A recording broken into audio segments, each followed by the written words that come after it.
ہسپتالوں کے جو ایڈمیشنز ہیں، جو ہسپتالوں کے اندر لوگ جا رہے ہیں، اس کے اندر 4 گنا سے زیادہ اضافہ. ہمارے آکسیجن کے اوپر جو مریض ہیں ان کے اندر 4 گنا سے زیادہ اضافہ. کسی طریقے سے بھی دیکھ لیں، مجموعی طور پر جو کیسز ہیں ان میں 4 گنا سے زیادہ اضافہ یہ صرف 2 ماہ کے اندر ہوا ہے. اور یہ اس کے باوجود ہوا ہے کہ کچھ جو ہم نے فیصلے کیے تھے ان کے اوپر عمل درآمد ہونا شروع ہو گیا ہے،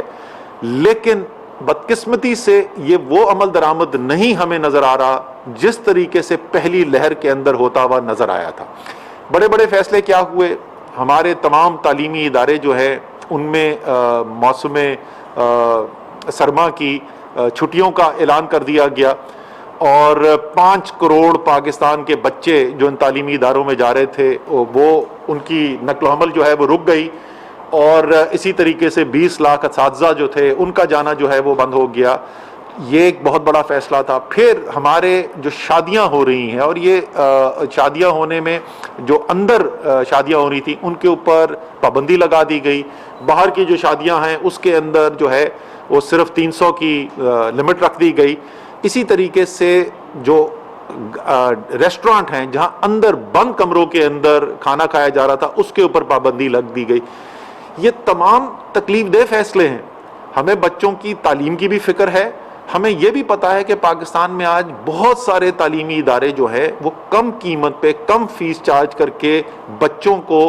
تعلیم دیتے ہیں، اور یہ پرائیویٹ ادارے جو ہیں ان کو بے تحاشا نقصان ہوا ہے ان بندشوں کا. اسی طریقے سے جو میرج ہالز ہے، اسی طریقے سے جو ریسٹورانٹ ہیں، اور ہزاروں لوگ ہیں جن کی نوکریاں ان کے ساتھ جڑی ہوئی ہیں، ان سب کو بھی معاشی پریشانی کا سامنا کرنا پڑا. لیکن ہمیں یہ بامر مجبوری اس لیے کرنا پڑ رہا ہے کہ ہم ایک آدمی کی معاشی بندش کی وجہ سے اگر 100 آدمیوں کی معاشی بندش کو روک سکیں تو اس لیے یہ منطقی بات ہے کہ ہم یہ فیصلہ کریں. لیکن ساتھ ساتھ ہم نے یہ بھی کہا تھا، اور کل کی NCC کے اندر ہم یہ جن کی ذمہ داری لگائی گئی تھی ان سے یہ سوال بھی پوچھا جائے گا کہ یہ جو سیکٹرز ہیں جن کو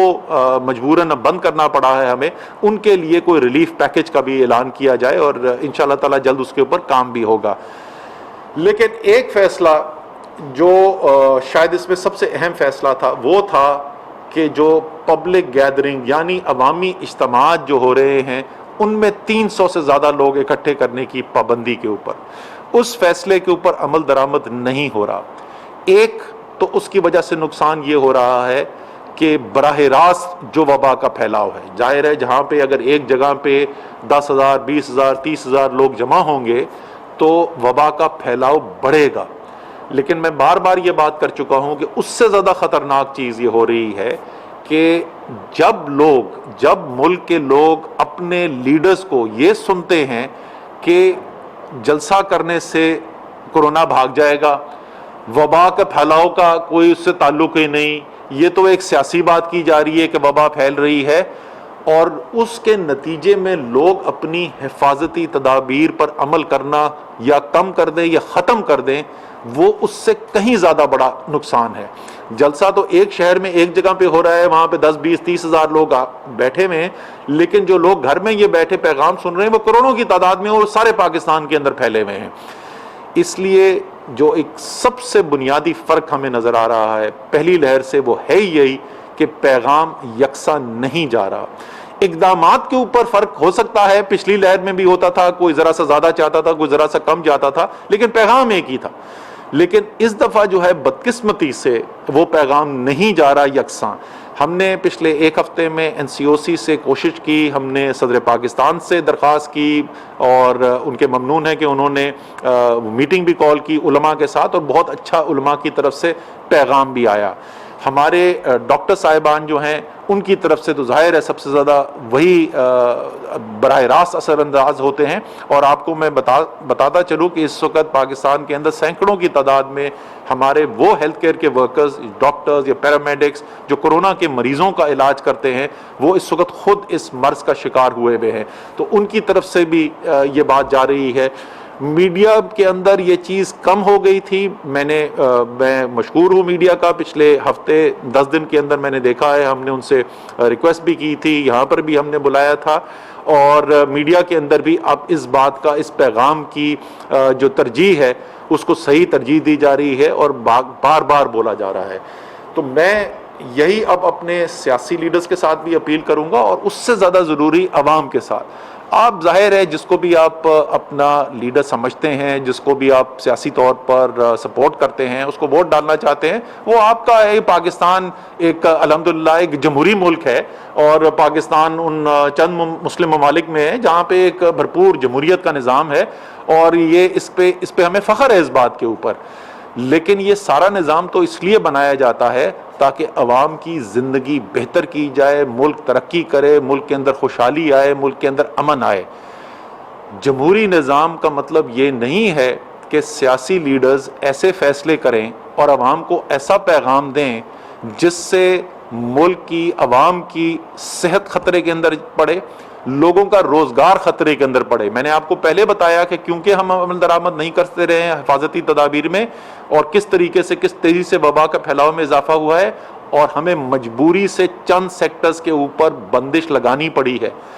اگر ابھی بھی ہم بہتر فیصلے نہیں کریں گے, اگر ابھی بھی تمام قوم یکجا ہو کر اس بار کا دوبارہ سے اعادہ نہیں کرے گی کہ جس طریقے سے پہلی لہر کے اندر تمام ملک نے مل کر باہمی تعاون کے ساتھ اس وبا کے پھیلاؤ کو روکنے میں کردار ادا کیا تھا, اگر ہم ابھی بھی یہ نہیں کریں گے تو پھر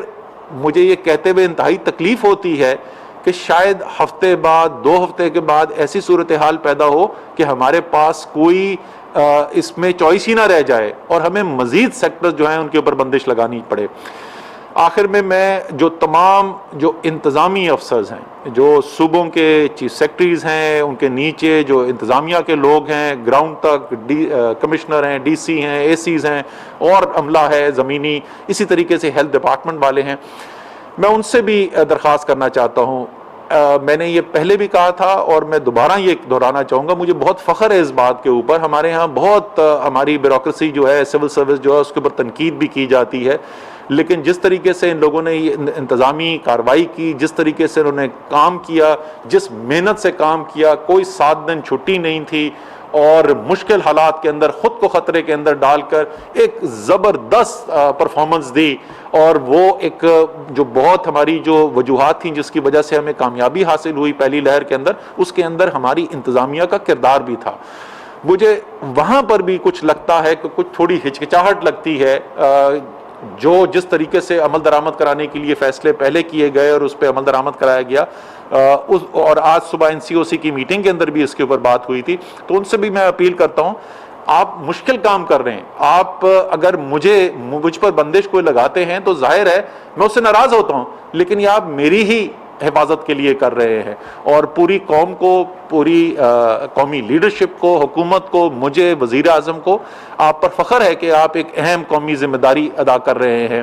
اور آخر میں جاتے جاتے میں دوبارہ اپیل کرنا چاہتا ہوں اور دوبارہ سے خراج تحسین پیش کرنا چاہتا ہوں ان ڈاکٹرز کو, ان پیرامیڈکس کو, ان ہیلتھ ورکرز کو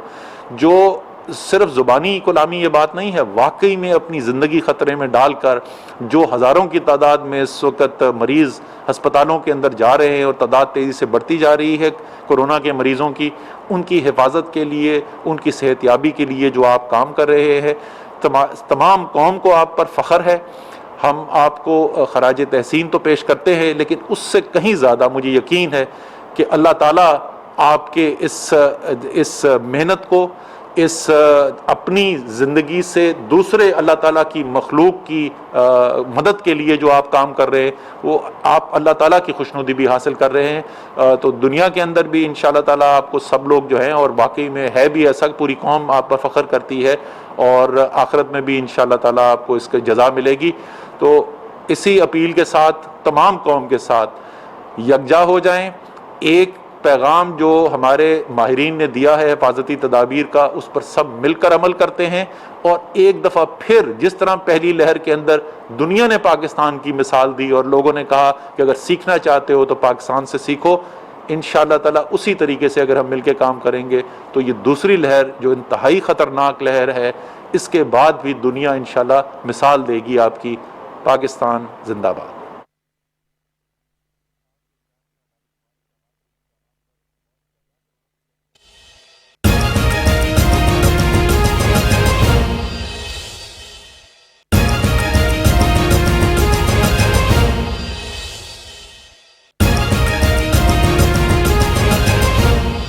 کورونا کیسز میں اضافے کے بعد